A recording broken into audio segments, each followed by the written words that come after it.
Dieudonné et Sergio étaient comme des frères. Ils partageaient tout, les rires, les rêves et même un minuscule appartement après l'université. Tous deux étaient pleins d'espoir, prêts à conquérir le monde. Mais la vie leur réservait d'autres plans. Dieudonné, menuisier talentueux, peinait à trouver du travail. Sergio, avec son esprit vif, a décroché un emploi stable dans une banque. Leurs chemins, autrefois parallèles, ont commencé à diverger. Dieudonné n'a jamais perdu la foi. Il priait chaque jour, demandant conseil et force. Il savait que Dieu pourvoirait à ses besoins.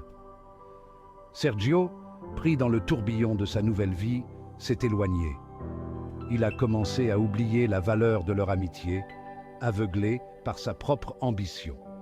Par une chaude après-midi, Dieudonné a reçu une nouvelle dévastatrice. Son propriétaire, un homme impitoyable connu pour son avarice, augmentait le loyer. Dieudonné avait déjà du mal à se nourrir. Le désespoir menaçait de le consumer, mais il s'accrochait à sa foi. Il savait que Dieu agissait de manière mystérieuse. Désespéré, Dieudonné acceptait toutes sortes de petits boulots. Il aidait les fermiers à récolter, réparait les clôtures et nettoyait même les étables. Un jour, alors qu'il défrichait un champ pour une vieille veuve, sa pelle heurta quelque chose de dur. Il creusa plus profondément, le cœur battant. Là, scintillant sous le soleil, se trouvait une veine d'or. Dieudonné n'en croyait pas ses yeux. Il tomba à genoux, les larmes coulant sur son visage. Ce n'était pas une coïncidence. C'était la réponse de Dieu à ses prières. Il savait que cet or n'était pas seulement pour lui. C'était une bénédiction, destinée à être partagée. Il courut au village, le cœur débordant de joie. Il annonça sa découverte à tous, promettant de partager sa nouvelle richesse. Les villageois, qui avaient toujours aimé Dieudonné pour son bon cœur, se réjouirent avec lui. Dieudonné tint parole. Il utilisa l'or pour aider les villageois. Il fit construire un nouveau puits, réparer l'église en ruine et créa un fonds pour l'éducation des enfants. Il acheta un petit terrain et construisit une maison confortable pour lui et un atelier pour sa menuiserie. Il n'oublia pas non plus son ami Sergio. Il savait que Sergio avait du mal à joindre les deux bouts en ville. Il lui proposa un emploi de secrétaire, gérant les comptes et la correspondance de son entreprise florissante. Sergio, hésitant au début, accepta. Il était à la fois honteux et envieux de la fortune soudaine de Dieudonné. La vie était belle. Dieudonné était heureux. Il avait trouvé le succès, non par ambition ou par cupidité, mais par la foi et la générosité. Il était resté fidèle à lui-même et à Dieu. Mais dans l'ombre du bonheur de Dieudonné, une sombre graine d'envie commençait à germer dans le cœur de Sergio. Sergio, malgré sa vie confortable, ne pouvait se débarrasser de ce sentiment d'insuffisance. Il voyait le bonheur de Dieudonné, sa générosité, sa connexion avec Dieu, et ressentait un amer ressentiment grandir en lui. Il commença à croire que Dieudonné ne méritait pas sa fortune, que ce n'était qu'un coup de chance et non une intervention divine. Il se mit à semer le doute dans l'esprit de Dieudonné. Il remettait en question ses décisions, critiquait sa générosité et suggérait subtilement des moyens d'accroître sa richesse. Il insinuait que les villageois étaient ingrats et avides. Dieudonné, aveuglé par la confiance qu'il avait en son ami, restait inconscient des véritables intentions de Sergio. Un jour, Sergio tomba sur un document détaillant les finances de Dieudonné. Il réalisa l'étendue de sa richesse, bien supérieure à ce qu'il imaginait. Le serpent de l'envie s'enroula autour de son cœur, écrasant les derniers vestiges d'amour et de respect qu'il avait pour son ami. Il décida d'agir. Sergio élabora un plan. Il volerait l'or de Dieudonné et disparaîtrait. Il savait que Dieudonné cachait l'or dans un coffre-fort, la clé toujours accrochée à une chaîne autour de son cou. Il attendit la bonne occasion, le cœur battant à tout rompre, partagé entre la peur et l'excitation. Un soir, pendant un violent orage, Sergio vit sa chance. Dieudonné, épuisé après une longue journée à l'atelier, était tombé dans un profond sommeil. Sergio, les mains tremblantes, se glissa dans la chambre de Dieudonné. Alors qu'il attrapait la clé, sa main frôla un petit crucifix en bois accroché au-dessus du lit de Dieudonné. Il hésita un instant, un éclair de culpabilité traversant son esprit. Mais l'attrait de la richesse était trop fort. Il arracha la clé et se faufila hors de la maison, l'orage qui faisait rage au dehors, reflétant le tumulte de son âme. Il se précipita vers le coffre-fort, le cœur battant dans sa poitrine. Il chercha la serrure à tâtons, les mains moites de sueur. Soudain, son pied se prit dans une planche mal fixée.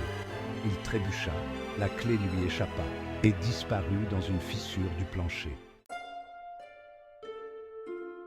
Sergio se figea. La panique le submergea. Il chercha la clé frénétiquement, mais elle avait disparu. Il était pris au piège, sa trahison mise à nu. Il entendit la voix de Dieudonné l'appeler. Il s'était réveillé et avait compris ce qui s'était passé. Dieudonné se tenait sur le pas de la porte, le visage figé dans un masque d'incrédulité et de douleur. Sergio, le visage pâle, balbutia des excuses incohérentes. Mais Dieudonné le fit taire d'un geste. Ses yeux, emplis de tristesse, semblaient scruter l'âme de Sergio. Il y vit l'envie, la trahison, le désespoir. Dieudonné n'éleva pas la voix. Il demanda simplement « Pourquoi, Sergio?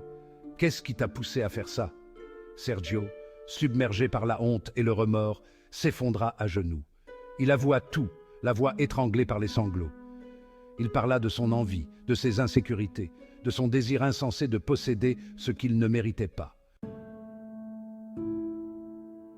Dieudonné écouta patiemment, le cœur lourd de chagrin. Il avait perdu un ami, mais il voyait aussi une lueur d'espoir dans la confession de Sergio. Il voyait la possibilité d'une rédemption. Il aida Sergio à se relever et le serra dans ses bras. Il dit à Sergio qu'il lui pardonnait, non parce qu'il le méritait, mais parce que s'accrocher à la colère ne ferait qu'empoisonner sa propre âme. Il rappela à Sergio que la vraie richesse ne se mesurait pas à l'or, mais à la richesse des relations et à la paix d'une conscience tranquille. Sergio, bouleversé par la compassion de Dieudonné, ressentit une vague de honte le submerger. Il réalisa la profondeur de sa trahison et le véritable coût de son envie. Il avait perdu la confiance de son ami, terni leur fraternité et souillé sa propre âme par la cupidité. Il savait qu'il avait un long chemin à parcourir pour se racheter. Dieudonné ne demanda pas à Sergio de partir. Il savait que Sergio avait besoin de conseils et de soutien. Il lui offrit une chance de se racheter, non par la servitude, mais par un travail honnête et un remords sincère. Il croyait que chacun méritait une seconde chance. Sergio, humble et reconnaissant, accepta.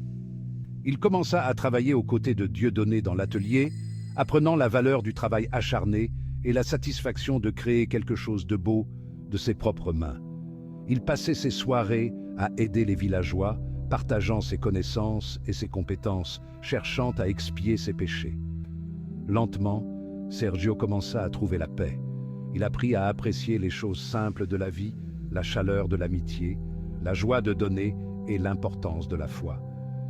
Il réalisa que le vrai bonheur ne venait pas des possessions matérielles, mais d'une vie intègre et utile. Les années passèrent. Le lien entre Dieudonné et Sergio, mis à l'épreuve par la trahison et renforcé par le pardon, devint indestructible. Ils travaillaient côte à côte, leur vie témoignant de la puissance de la foi, de l'importance du pardon et de la force durable d'une véritable amitié.